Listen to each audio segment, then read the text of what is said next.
So for this problem here, we wanted to determine the probability that a beanbag lands on an area that is not yellow.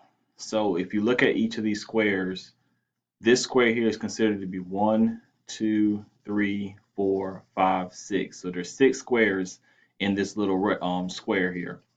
Each one would represent 1 6. So this is 1 6, 1 6, 1 6, 1 6, 1 6, 1 6. So when you add them all up, this makes that whole um, the whole square. Each, so this way explains this part for the area of 1 6. However, this part here, since this is 1 6, this is half of it. So if you put in your calculator 1 6 divided by 2 or times 1/2, that's where they get 1/12. So this part here in yellow is 1/12.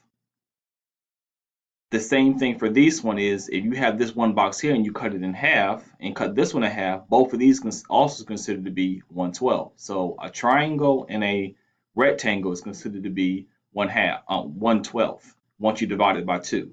Again, take the 1 6 and divide by 2 and you get these two spots. So I have 1/12, 1/12, 1/12 here. This one's a little different because it's cut into threes. So in order to get 1/18th, we have to divide the 1 6, this full box here, divided by 3, and you get this little triangle. Once you get all your numbers, we're going to add them all together. So 1/12, 1/12, and 1/12 came from here, here, and here. This 1/18th came from the yellow one that's right here.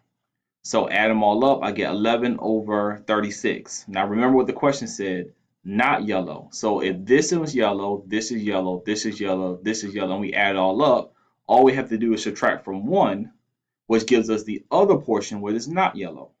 So 25 over 36 are all the portions that are not yellow. Hope that makes sense.